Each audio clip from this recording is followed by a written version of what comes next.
Cheer leader ആയിരുന്നു അർച്ചന. അവളാണ് ശ്രാവണിനെ road സൈഡിൽ വെച്ച് കണ്ടത്. അവനെ കൂടുതൽ കളിയാക്കാനായി അവൾ കാറിൽ വിളിച്ചു കയറ്റി. ശ്രാവൺ, സമ്മതിച്ചു നീ ഒരു ദരിദ്രവാസിയ. പക്ഷെ എന്ത് ചെയ്യാം, എന്റെ കയ്യിൽ ഒരുപാട് പൈസ ഉണ്ടായി പോയില്ലേ. ദിവസവും പട്ടികൾക്ക് ഞാൻ ആഹാരം വാങ്ങിച്ചു കൊടുക്കാറുണ്ട്. ഇന്ന് നിനക്ക് വാങ്ങിത്തരാം. നീ ജീവിതത്തിൽ ഇന്നേ വരെ ഇത്രയും വലിയ ഹോട്ടലിന്റെ മുന്നിൽ പോലും പോയി കാണില്ല. ശ്രാവൺ ഒന്നും മിണ്ടാതെ അവളോടൊപ്പം കാറിലിരുന്നു. പക്ഷേ അവിടെ അവനെ കാത്തിരുന്നത് മറ്റൊന്നാണ്. ഹോട്ടലിൽ അവരെത്തുമ്പോഴേക്കും തന്നെ അർച്ചനയുടെ ബോയ് ഫ്രണ്ട് ഉണ്ടായിരുന്നു. ശ്രാവണിനെ കണ്ടപാടെ അവൻ ചോദിച്ചു, അർച്ചന, ഈ പിച്ചക്കാരൻ ശ്രാവൺ നിന്റെ ഒപ്പം എന്താ ഇവിടെ? ഹേ ബേബി, നീ ഒന്നും പറയല്ലേ. ഞാൻ വിളിച്ചുകൊണ്ട് വന്നതാ ഇവനെ.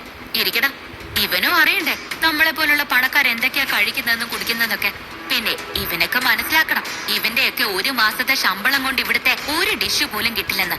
വെയിറ്റർ, ഇന്നീ പിച്ചക്കാരന് വേണ്ടി ഞങ്ങൾ എന്തെങ്കിലും സ്പെഷ്യലായി ഓർഡർ ചെയ്യണമെന്നാ കരുതുന്നേ. ശ്രാവൺ സർ, താങ്കൾ? അപ്പോഴാണ് വെയിറ്റർ ശ്രാവണിനെ കണ്ടത്.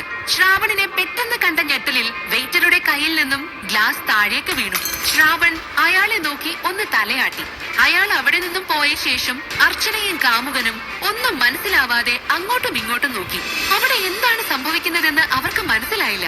ശ്രാവൺ, ആ വെയിറ്റർ നിന്നെ എന്തിനാ സാറിന് വിളിച്ചത്? നീ ഇതിനു മുന്നേ ഈ ഹോട്ടലിൽ വന്നിട്ടുണ്ടോ? പെട്ടെന്ന് തന്നെ നിനക്കത് മനസ്സിലാവും. അല്പം കഴിഞ്ഞ് വെയിറ്റർ 2 ലക്ഷം രൂപ വില വരുന്ന ഒരു ഷാമ്പെയിൻ ബോട്ടിലുമായി അങ്ങോട്ടേക്ക് വന്നു. ശ്രാവൺ സർ, ഇത് താങ്കളുടെ പ്രിയപ്പെട്ട ഷാമ്പെയിൻ. ഇത്ര വില കൂടിയ ഷാമ്പെയിൻ ഇതിന്റെ ബില്ല് നിന്റെ തന്തടക്കിയ ശ്രാവൺ. ശ്രാവൺ ഒന്നും തന്നെ മിണ്ടാതെ ചിരിക്കാൻ തുടങ്ങി. അടുത്ത നിമിഷം വെയിറ്റർ പറഞ്ഞു, ശ്രാവൺ സാറിന് ഇതിന്റെ ബില്ലടക്കേണ്ട കാര്യമില്ല.